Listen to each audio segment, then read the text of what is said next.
Hello, everyone. Welcome to yet another interesting session with GenX Parenting. Today's topic is periods. Let's talk right. This is one topic which needs to be discussed from scientific as well as from the psychological perspective.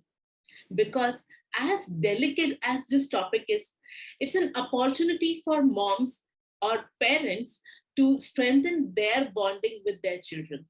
So be patient and watch this video till the end. And yes, if you haven't subscribed to GenX Parenting so far, do it right now. So to help us with this topic, we have with us counseling psychologist and certified sex educator, Miss Desire DS. So let's start talking. Hi, Leena. Thank you for having me. So my first question to you, ma'am, when is the right time to start discussion about menstruation, about periods with your daughter? I have always maintained that if a child is old enough to ask the question, they are old enough to deserve an answer. So age really doesn't matter because a little girl is born with all the possible equipment required to be a mother someday, right from birth. So if a young girl, even 8 or 9 comes and asks you, sees the menstrual hygiene products, etc., and asks what it is, I feel like she deserves an answer. How much information you give, that needs to be age appropriate. For example, um, we normally say that around age 10, which is the age at which many girls, I won't say most, but many girls approach menarche, which is the point in which a girl gets her first period. Um, I think it is important to have that conversation at age 10. Most girls at age 10 are in grade 5. So what I have seen is that many mothers start to have the conversation, whether it is through a book or whether it is through videos that are readily available online in various languages, whether it is English. So English, there are videos available by the international menstrual hygiene brand called Always, whether it is Indian gynecologists who have prepared videos, very cartoon-like videos, so girls are comfortable. I think they deserve to know. Okay, and at this age, what we typically do is in a very scientific manner. Okay, say that this is the equipment, this is where everything is placed. So I will tell girls, to make a fist and place it low on your belly, below your navel. That's where your womb or your uterus is, which is the place where someday when you're ready, a baby might grow. Okay, and to explain the whole process of her first period, that how at birth you have thousands and thousands of little um, eggs or ovums in your ovaries, and everything is stimulated by the brain when you are ready. So this whole concept of puberty and how it is very brain related. Okay, so if when the pituitary gland sends the signal is only when the whole process starts to unfold, and you know that it's happening when you get your first period. So many of the secondary sexual characteristics you'll see first, those being pubic hair, breast buds coming up. Okay, so growth spurt, right? So these are things that we commonly tell both girls and boys. Okay, that you will have pubic hair, you will have growth spurt, changes in the genital areas. So these are some of the things that all signals puberty. So they need to understand it in as scientific a process as possible, which removes this whole taboo or shame element that is attached to um, you know reaching puberty and getting your period and all of that. You know, that's basically my opinion.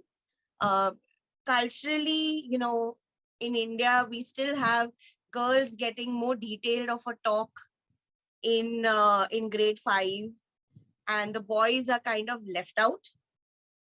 But so usually girls and boys are separate. When you get this conversation, have this conversation, it's unfortunate, but I guess necessary that at least the girls have that information, because the downside of not talking to girls is more traumatic, I feel, than having the conversation with them.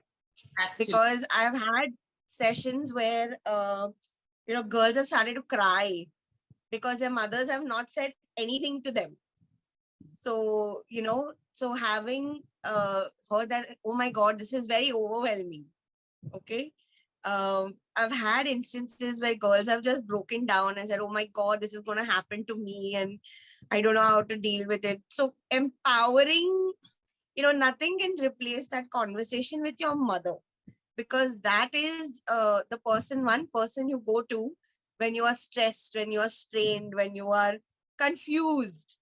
So later on, if a professional explains to a child, it sinks in better. You understand the mechanism better. But I think the first time round, if a mother explains, there is no substitute. Well, so, ma'am, if a mom has to have this conversation with her daughter, she has to talk about the reproduction aspect. She has to talk about the sex aspect of it. So, what is the appropriate way of handling this delicate topic so that the mom as well as the daughter is not overwhelmed or conscious or awkward about this discussion? So I had so different groups of girls and boys will ask different questions.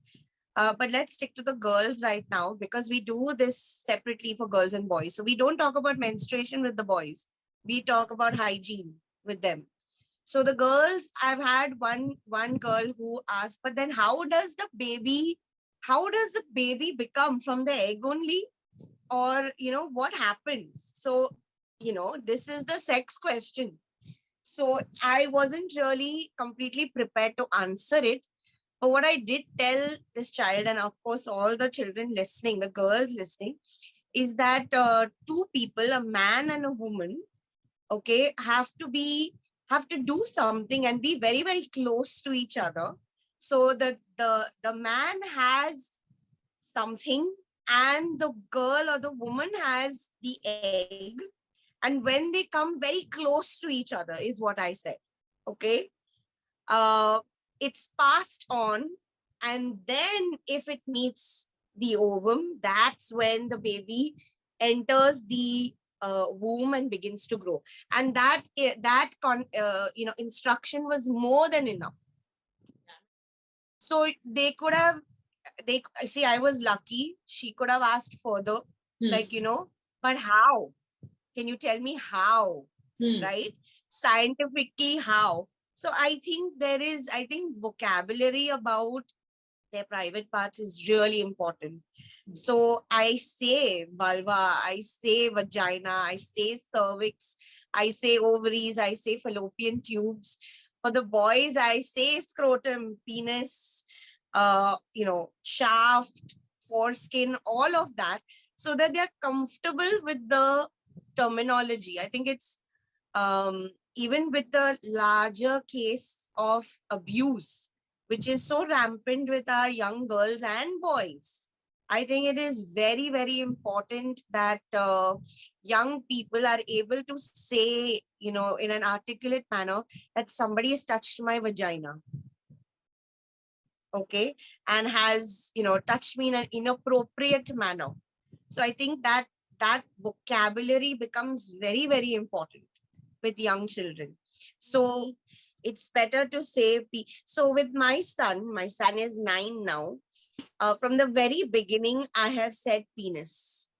Even as a baby, I have always said penis to him. Okay.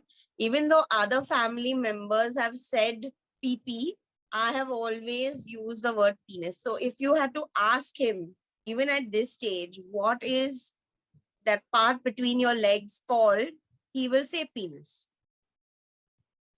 So I think it is extremely empowering for a young person, boys and girls, to know the right vocabulary for their body parts. Just like they know elbow and nose and ears and hands, they must know penis, they must know breast, they must know vagina, they must know these words.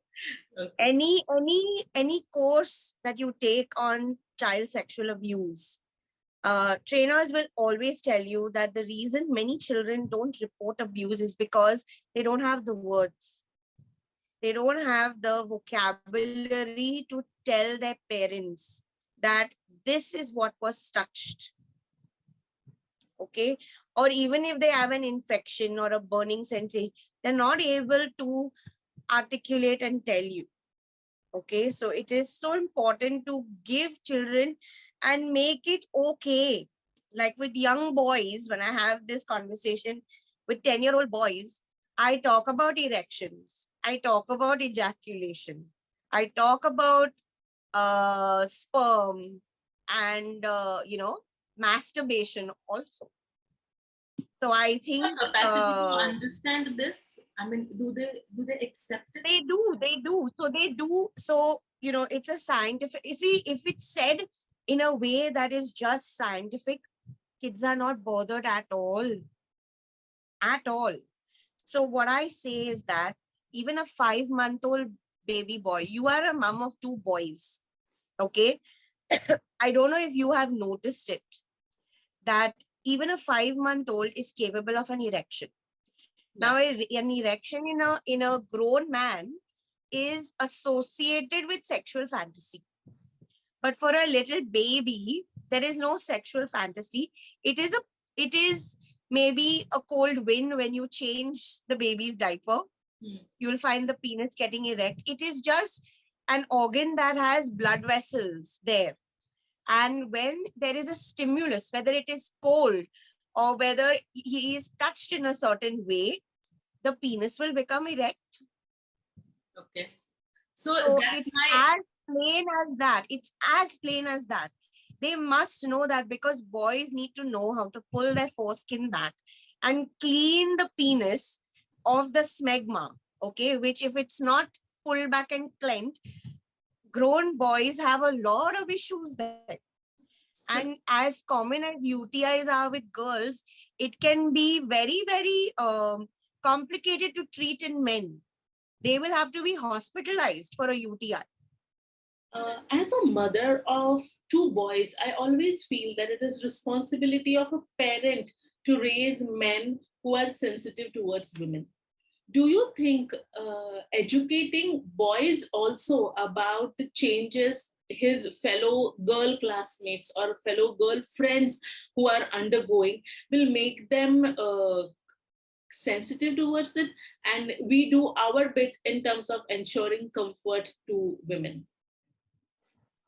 So there is 2 parts to this. So what I was talking about earlier, Leena, was for boys to understand their own bodies, because for them to understand the functions of their penis and to understand how it needs to be, what kind of hygiene is associated with it. Okay. And it becomes, so I was talking about smegma and things like that, which gets more intense at puberty. Okay. With regards to understanding what's happening with girls. Now, this is, it's a very touchy topic, because because I'm attached to a school, we have to keep in mind as counselors the culture of the school. If you have to ask me personally, if I had a daughter, I would have sat my son and daughter down and explained both of the things to them. Okay, whether it is about the penis, about vagina, about menstruation, everything to both of them equally, because both need to know. But there is still this element of shame and element of how can you tell boys, they'll make fun of girls. I think boys and girls equally need to know about these body functions. And as they learn all the other systems, excretory and digestive and respiration. Why can't they learn about reproduction? Now, I know that in certain curricula, specifically, I'm more aware of ICSE.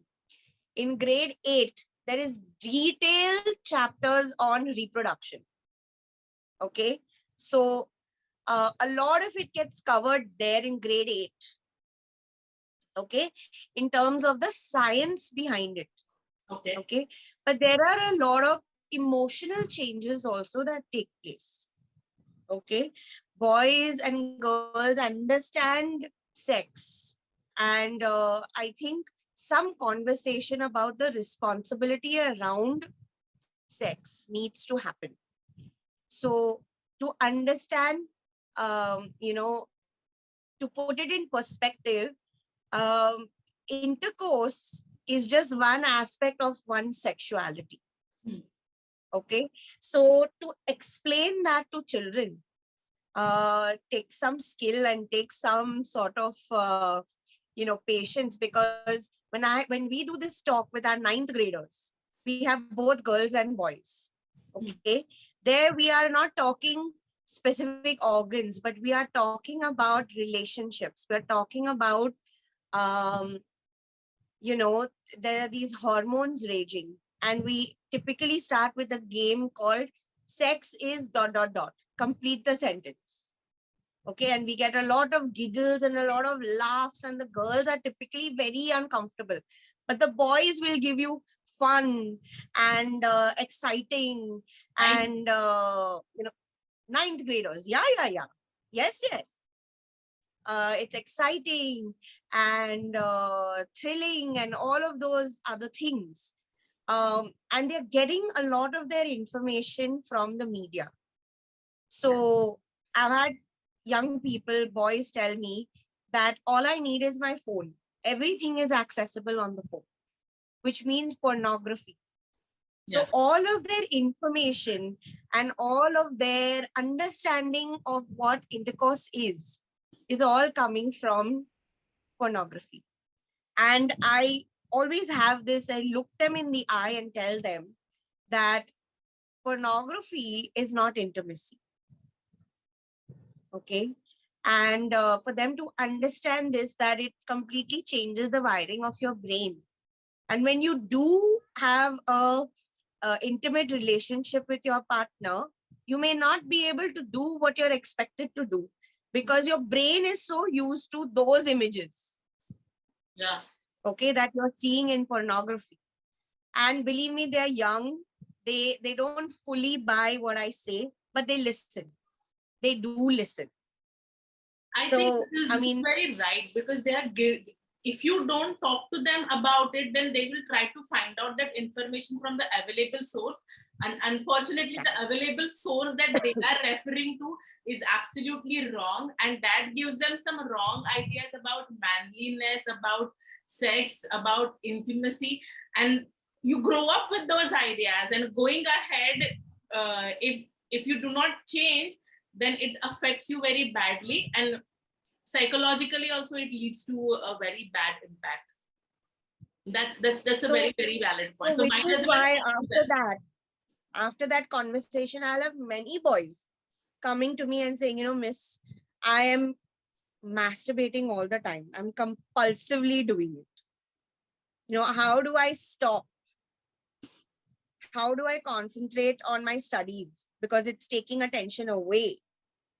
So, what they need and what this conversation in a school environment does for children is that it opens a window, and it opens and gives them an opportunity to say that there is an adult who is okay with these conversations, one, and is ready to give us the correct information and is not shaming us. Okay. Because many will say, oh my God, your head is filled with such filth, and you're, thinking about all of these things. What is wrong with you? You should be focusing on maths and science and, all of those things. But this is the teenage brain. Their brain is very, very much focusing on sex and sexuality. And that brings us to the other side of attraction.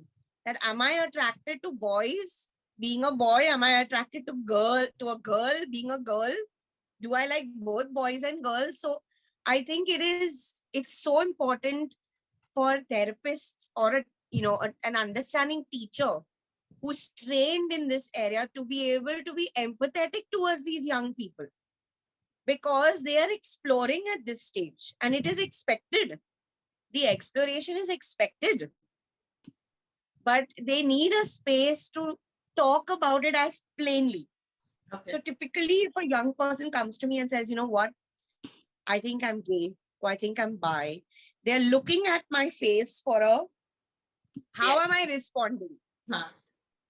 Is she gonna say, what are you saying, ho? So when they get empathy, they are shocked beyond belief. Okay. And then the real issues start to come. Right. So that is just shock value sometimes for us to. So it opens. So we start this conversation, at least in my school, right from preschool, where we talk about safe touch and unsafe touch. We never say good and bad. There is enough research in this area because an inappropriate touch can feel good. Your body takes over and you start to get aroused. Okay. So the correct terminology is not good touch, bad touch. It is safe touch and unsafe touch. So we start this education right from nursery. Nursery kids are 3 years old. Okay. And whatever rudimentary understanding they have of what is safe, what is not safe, we keep drilling it into children. Okay. And believe me, they understand. They do. We go one-on-one to the classroom with 20 children or whatever. And just like circle time, we sit and talk about this with charts, with pictures, with just a gingerbread outline saying your lips, your chest, the part between your legs and your bottoms. These are the 4 areas that nobody is supposed to touch. Look at, okay? And you are not supposed to look at those parts of somebody else's. So this is the kind of education. So as young as 3, when they start having vocabulary, okay, you can have the conversation with them at their level. That's a very valid point.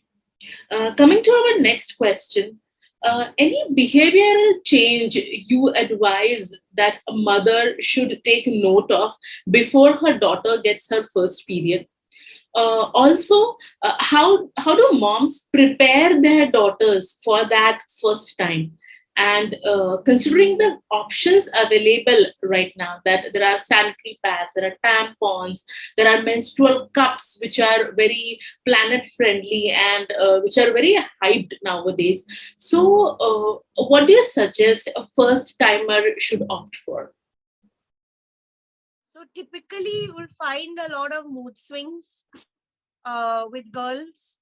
But I mean, menarche is something that comes very, very quietly.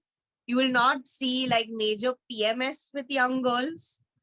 But this becomes an excuse not to go to school, not to do PT. Oh, I'm tired. So I think, yes, for some girls, it is very intense. The cramps are very, very intense. So we need to give the tools first only.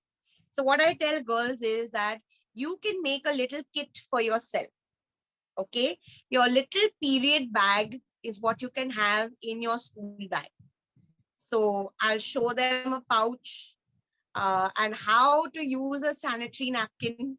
I tell them if you can peel stickers, then you can definitely peel a sanitary pad and stick it onto your underpad, onto your underwear, and wrap the wings around so it doesn't move. I normally don't recommend young girls wearing tampons because of the fact there are so many hours in school, and to insert a tampon takes a lot of skill, right? And of course, there are questions about the menstrual cup and things like that, which is a new product that is available. It is planet friendly and things like that. Uh, See, it's overwhelming for a young girl, and pads or sanitary napkins are the easiest. Okay, so I always suggest sanitary napkins. I always tell girls every 4 hours, irrespective of how much is on your pad, you will change your pad, because toxic shock syndrome is a real thing. You cannot be wearing pads for 12 hours, no matter how heavy duty the pad is. Okay. I tell them to carry a little a sanitary napkin with them. I tell them how to dispose of one, because they all come wrapped. So the used one can be wrapped and never flushed. Okay, otherwise you will have your school toilets and home plumbing all clogged. How to dispose of it, to carry an extra underpant in that little pouch of theirs. So what we're doing is we're empowering them. We have a clinic in our school as well, which has a dispensary. I mean, it dispenses like a vending machine. It dispenses sanitary napkins. So, they can just go down to the clinic and say, I need a pad. I've got my period. So I tell them what they can say as well. You know, so what if I get it in school? I say that you should always be ready. Carry a little thing in your pouch or your bag. You'll carry such big bags. One small pouch is not going to hurt. Then in addition to that, whatever else you would like to put in that, I tell them that vaginal discharge starts to happen as you are approaching menarche. So it wouldn't hurt to wear a panty liner. Okay, so I introduce them to a panty liner, how it is so much tinier than an actual pad. And you can get used to although pads are much thicker, but they are, and they go home and they tell their moms, and many of them start to wear it. So they feel so much more grown up, and that they are they feel more ready for it. So you insist that they should start with the panty liner part first, so they know. I never insist. Okay. Yeah, I never insist. I always put it as a suggestion. Okay. So you can have in that kit some panty liners, you can have 2 pads, one underpant in case you stain, and a plastic bag. So in case your soiled underpant has to be taken home, you have something to put it in. Okay. So, just keeping them ready. Do I recommend it? It makes sense, no, to start them off with panty liners. And just make them comfortable with the idea of something on their underpant, right? Because some girls are very uncomfortable. So just to get used to it, I think most girls just take to it just like that. And it's good hygiene. It's a good hygiene practice, nevertheless. Rather than having just toilet paper there or something like that, there is something available, so why not use it? Talking about, okay, any specific hygiene habits that you think moms must discuss with their daughters? I always say that the vagina is self-cleaning. Okay, there are a lot of washes, intimate washes, and things like that, but they just destroy your the balance of the vagina. So I always say that you need to clean it, but you don't need to scrub vigorously or rub vigorously, because you will hurt yourself. Okay. And I always say, when we wash front to back. We don't wash back to front, because what happens is all the germs around the anus then is brought to the vagina. And I think many girls, besides not having enough water, are doing this when they are cleaning themselves. So what is happening is the germs from the anus are coming to the vagina, and you have some serious itching. Okay, because it's germs, right? So, just basics like this. To wash your hands, I think wash your hands has been oversaid and overdone given COVID. But yeah, just basics of every time you use the washroom, you need to wash with water. Okay. So schools, at least our school has toilet paper and it has the shower facility in every washroom. So the girls can clean themselves. Okay. There is no this, otherwise, girl, you get little tissue packets. Carry it if you need it. If you feel like it gets too wet after using the washroom, please give it to your daughters. Give them tissue and let them, feel comfortable. Yeah. With boys as well, always front to back, cleaning yourselves when you use the washroom. When it's you're doing, as the kids say, number two, you need to clean from front to back. Okay, otherwise you risk bringing infection to the front. Right, that is the major tip. And now, okay. And now the last question. What are the don'ts that you recommend to moms when it comes to handling menarche for the daughter? Um, I think don't frighten them, because when you say that it will flow out of your vagina, they are like, oh my God, is it going to be like a tap? Is it going to be like what? So they need to understand that not more than a, excuse me, a tablespoon at a time. Okay, we need to put it in perspective for them. That yes, there is, I explained the cramping also to them, because many mothers may have painful periods and they pass that on to their daughters, that, oh, mine hurts a lot. And somehow I feel it becomes like a competition. How much does it hurt when I have my periods? And it becomes a topic of discussion, right? I am so flat on the bed, and I am so there are two extremes, the active ones and the ones who are completely in bed when they are experiencing their menses.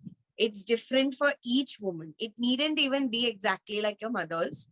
I think don't pass on your all of this, frightening the girls.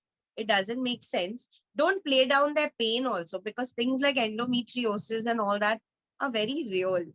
So if a girl is saying it's hurting, it's hurting, I mean, it merits a conversation with a doctor, and let a doctor check, right? Um, what else? I think, being as, you know, India is the place that worships all the goddesses, but we have these strong taboos about girls who are menstruating. And even today in the villages, they are on the outskirts of the village in the hut, right? So I think it's about time that we allow women into the kitchen, we allow women into the temples, no matter what stage of their menstrual cycle they are in. And I think that onus is on us mothers. Okay, how normal we make it. And this is just my opinion. It's not I don't mean disrespect to anybody who holds these values. You do what is comfortable for you, but think about your young girl. She feels like an outsider if this practice continues. So, to sum up, I would say it is important to have a conversation with your children. Try to keep it as scientific as possible. Be open to their questions, accept their curiosity, and encourage further discussion on it. If you find this video helpful, do like it, share it with your fellow parents, and yes, don't forget to comment your feedback. If you want to have a further detailed discussion with Ms. Desire Diaz, we are going to share her contact details in the end of the video. Thank you so much.